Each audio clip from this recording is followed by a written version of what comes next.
This took place when I was really little, probably in 2nd or 3rd grade. My memories from that time are mostly blurry, but this one has stuck with me for reasons that will soon become clear. It was a regular school day, except it had been pouring non-stop since morning. After school, my parents picked me up, dropped me off at home, and then left for some fancy event.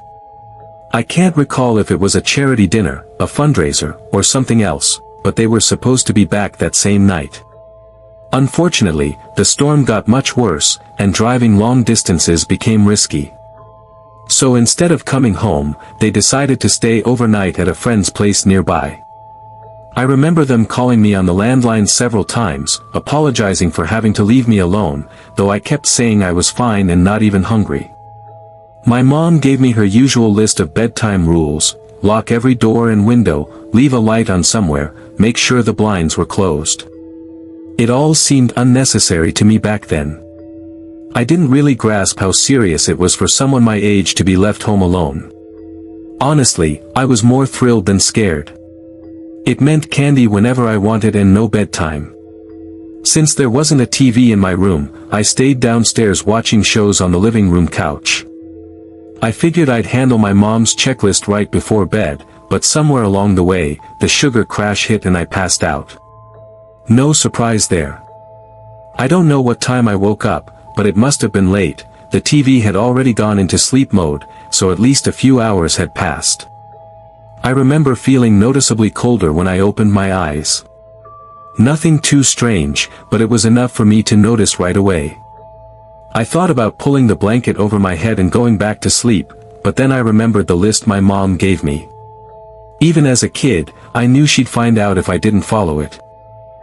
Closet door. It was cracked open just enough for a sliver of darkness to peek through, like the room itself was holding its breath. I could have sworn I'd shut it earlier, but maybe I hadn't. The sound came again, a slow, strained groan, like old wood bending under weight. I told myself it was nothing, just the house settling or the wind doing something weird, but the logic didn't really stick. The creaking was too steady, too close. I stared at that narrow gap, waiting for another flash of lightning, my heart thudding so loudly I could barely hear the storm anymore. When the next flash lit up the room, everything looked the same: my posters, my bookshelf, my blanket half off the bed, but that tiny crack in the door felt darker now. Heavier. I wanted to get up and close it, to make it stop bothering me, but something in me froze. It felt like if I moved, I'd draw attention to myself. From what, I couldn't say, but the thought alone was enough to keep me still. I tried to reason with myself, telling my brain to calm down, that I was being ridiculous, that there was no way anything was in there. Still, the house creaked again. Louder this time. Not from the walls. From the carpet, a slow, deliberate shift, like weight pressing down where there shouldn't have been any. I held my breath and waited, counting the seconds between thunderclaps. And just before the next one hit, I heard it, the faintest sound, almost like breathing, coming from the direction of the closet. Looked wrong, unnatural, like they didn't belong to a real person. I remember how the mud dripped onto the floor, mixing with tiny specks of blood that left faint trails on the tile. My heart was pounding so hard it felt like it might shake the table above me. The feet stopped just a few inches from where I was hiding. Whoever, or whatever, it was, stood there for what felt like forever. I could hear the faint sound of breathing, raspy and uneven, like each inhale hurt. I didn't dare move. I didn't even blink. The smell hit me next, damp earth, sweat, and something metallic, like rust or blood. I felt my stomach twist, fighting the urge to gag. Then, without warning, the feet turned slightly, facing the opposite direction. The sound of those uneven steps started again, moving away from the table, across the living room, and toward the back of the house. I wanted to run, to bolt out the front door and never look back, but my body refused to move. I just sat there frozen, shaking uncontrollably, waiting for the sound of the back door opening, or maybe glass breaking, or anything to tell me it had left. But there was nothing. Just silence. I stayed under that table until the storm outside began to calm. Eventually, exhaustion took over, and I must have fallen asleep right there on the floor. When I woke up, sunlight was streaming through the windows, and everything looked so normal it almost made me doubt what had happened. Almost. Because when I finally worked up the courage to go upstairs, my bedroom door was wide open, and muddy footprints led straight from my closet to the staircase. We're limping, dragging one foot slightly behind the other, like walking was a struggle. My pulse was hammering in my ears, and just when I thought things couldn't possibly get any worse, they dropped something. A wrench. It hit the floor with a metallic clang that echoed through the whole house. I nearly screamed right then and there. If they bent down to pick it up, there was no way they wouldn't see me under the table. My lungs burned as I held my breath, watching their legs freeze in place. For a few horrifying seconds, they didn't move, just stood there, silent and still, like they were listening for me. It felt like time had stopped completely. Then, just as suddenly, they turned and kept walking, leaving the wrench behind. I could hear the uneven footsteps wandering aimlessly through the house, bumping into furniture, dragging across the floors. Every sound made me flinch.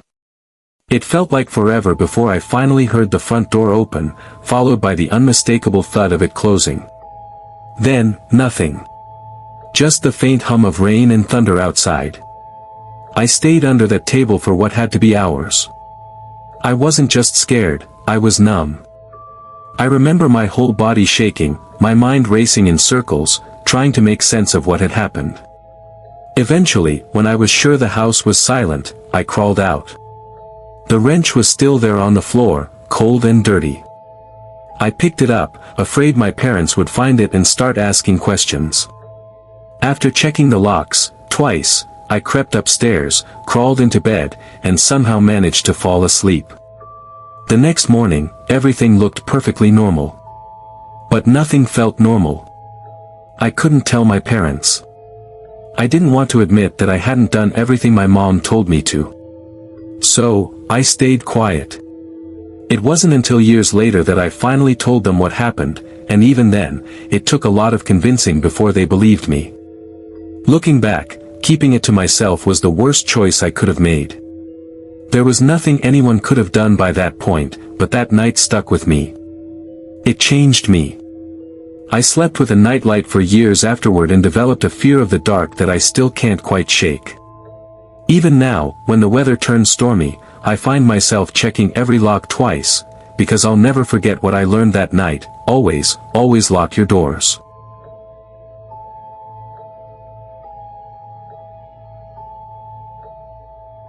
Signs of forced entry, nothing out of the ordinary at all. That should have made me feel better, but somehow it didn't. If anything, it made everything worse, because it confirmed that what I was seeing didn't have any logical explanation. I tried to convince myself that my brain was just playing tricks on me, that the dreams were nothing more than random fragments of fear stitched together by my imagination. But every time I fell asleep after that, I couldn't shake the feeling that something was watching me. The dreams didn't stop right away, they just became less frequent. When they did happen, the same sequence played out. I'd be floating above my bed, watching myself sleep, the clock ticking backwards, the strange drawings on the wall, and the old toy train sitting somewhere new. But the worst part was always the man. He never changed, same gray hair, same cut on his temple, same lifeless stare fixed on me through the glass. And every time, he'd start scratching at the window. Sometimes I'd wake up right as his fingers touched the glass, and sometimes I'd wake up to the sound of my own breathing, too afraid to move. The last time it happened, though, was different. When I woke up, my room was exactly how it looked in the dream, right down to the position of the toy train on the floor. That was when I stopped sleeping in my room for good. My parents thought I'd grown out of the nightmares eventually, but the truth is, I just refused to give them the chance to come back. Even now, years later, I can still picture that man's face through the window, and sometimes when I wake up in the middle of the night, I catch myself glancing toward the glass, half expecting to see him there again, waiting. It had turned into something routine, almost predictable. I knew the sequence by heart, the floating perspective, the ticking clock running backward, the drawings, the toy train, and then the man by the window. Each time, the details never changed, almost like my mind was replaying a recorded scene instead of creating a new dream. Over time, I stopped feeling that initial jolt of terror. Instead, I'd just watch everything unfold like I was observing someone else's nightmare. But then, one night, the dream broke its own pattern. Everything started normally, same room, same angle, but this time, when I looked down at my sleeping body, I wasn't alone in bed. There was someone else lying next to me, turned away, breathing slow and steady. I remember straining to see their face, but no matter how hard I tried to move or float closer, I couldn't. I could only see the top of their head, gray hair glinting faintly in the moonlight coming through the window. My chest tightened, even in the dream. The man had always been outside. He was never supposed to be inside. That realization hit me like a punch, and right on cue, his head started to turn toward me, toward the version of me hovering near the ceiling. I woke up instantly, heart pounding, drenched in sweat. My whole room felt wrong, like the air itself was heavier. I turned on my lamp, half expecting to see someone lying next to me, but of course, there was no one there. Still, I couldn't bring myself to look at the window for the rest of the night. After that, the dreams stopped completely. It's been years, but sometimes when I wake up unexpectedly in the middle of the night, I still catch myself glancing toward the empty space beside me, waiting to see if he's finally moved back inside. Part of me wanted to dismiss it as coincidence, the product of a vivid imagination combined with childhood memories I didn't fully understand. But another part of me couldn't shake the feeling that my subconscious had been holding onto something real, something I had experienced before I could even consciously remember it. That realization was unsettling, but also oddly validating. It explained why the dreams had felt so intensely real, why my fear had been so visceral, and why the details had been so consistent over the years. I lay in bed that night thinking about it, trying to reconcile the fragments of memory and the feelings that had haunted me for so long. It was strange to feel both comforted and uneasy at the same time, knowing that part of my mind had been replaying those events to protect me, even if I hadn't understood it at the time. I eventually drifted off to sleep, but I knew that those dreams, and the memories behind them, would never completely leave me. They were a piece of my past, a shadow that had lingered quietly for years, shaping how I thought about safety, trust, and the thin line between imagination and reality. Reading your story, it's clear how deeply this affected you. The tension between reality, memory, and imagination is palpable, especially with the recurring dreams tied to early, forgotten experiences. What makes it unsettling is that your subconscious was holding on to fragments of something real, a presence, a person, a threat, without you consciously knowing it. Your brain translating it into recurring dreams over years shows how memory, fear, and imagination can intertwine. The ambiguity is the worst part. Even now, you're left with uncertainty. Was it Brian, a stranger, or just a trick of memory and fear? The psychological residue doesn't get resolved easily because missing pieces leave space for the mind to replay, overthink, and question endlessly. That your parents didn't clarify everything probably intensified your younger self's vulnerability, which your mind processed through these dreams. The fact that it stopped after the fourth year suggests a resolution. Either the potential threat disappeared, or your mind finally processed what it needed to, but the lingering what-ifs remain. It's understandable why even years later it still sticks with you.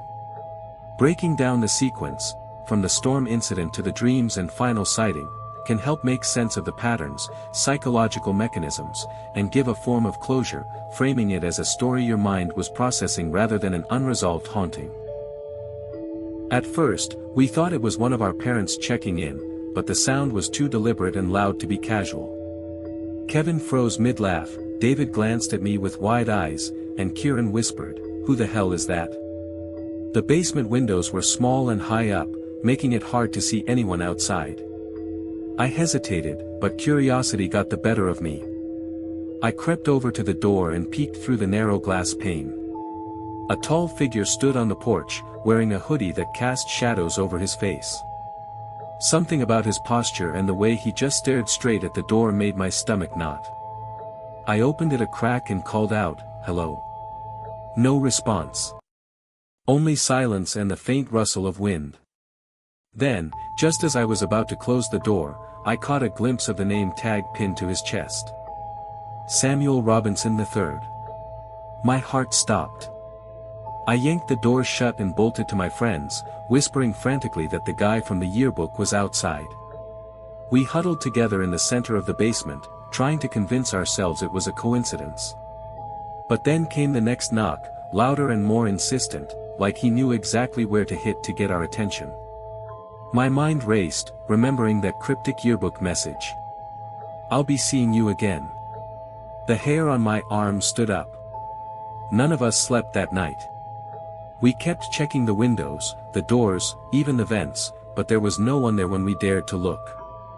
Morning came, and with the sunlight streaming down 3 floors, it seemed like the intruder had vanished. We never saw him again, and as far as I know, Samuel Robinson III didn't go to our school the following year either. But for a long time, every unexpected knock or shadow in my peripheral vision made my stomach drop, reminding me of that night and that unsettling yearbook message. I froze, my hand hovering over the doorknob. Samuel just stood there smiling, that same unnerving expression from the yearbook message. He didn't say anything, just tilted his head slightly, as if waiting for us to make a move. My friends, oblivious to the tension I felt, reached for the door. "Wait!" I hissed, finally finding my voice. "Do you even know this guy?" Kevin shrugged, "Not really, but he wrote in your yearbook." "Chill out." I shook my head, trying to push down the creeping dread rising in my chest. Samuel's smile widened just a bit, unnaturally so, and he said, "You'll see me again." The same words from the yearbook. It made my stomach twist. Without thinking, I yanked the door closed, slamming it so hard I was sure my parents would wake up. My friends were stunned, looking at me like I'd lost it. "What the hell, dude?" Kieran exclaimed. I didn't answer.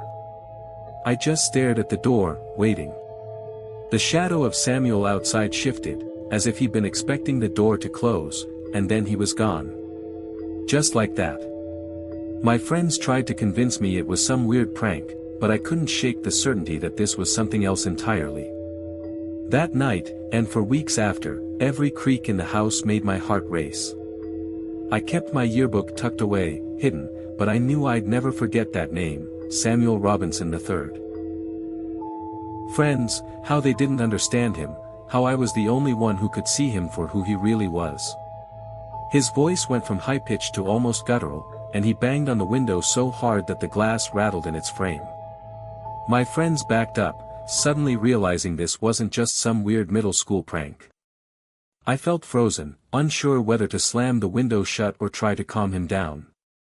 Sam's eyes were wild, and his movements became erratic, almost twitchy.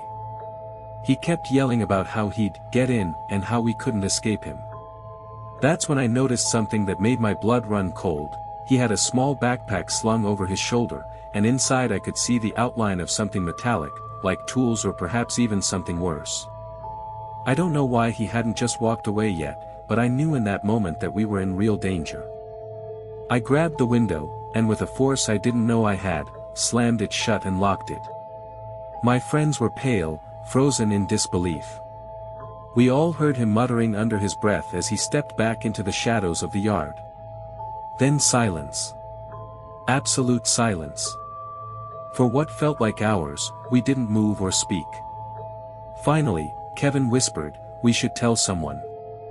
I nodded, my heart pounding, and we called my parents immediately, telling them everything. By the time they came downstairs and looked outside, Sam was gone. No trace, no footprints, nothing. But the unease lingered. I didn't sleep that night, and for the rest of middle school, I kept my yearbook hidden and my doors locked, always glancing over my shoulder. Even now, years later, I still think about that night and wonder who that kid really was, and why he targeted me. That is terrifying. The way Sam escalated so quickly, from a creepy yearbook message to showing up outside your house, getting violent, and knowing details about you and your friends, is a textbook example of a dangerous obsession. The fact that he had been expelled yet still managed to sneak into the school to target you shows a level of planning and determination that's deeply unsettling. It's understandable your parents didn't call the police in the middle of the night.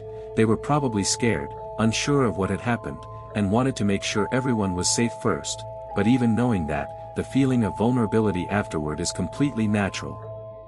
Your home, the place that should feel safest, became a place of anxiety, and that's hard to shake.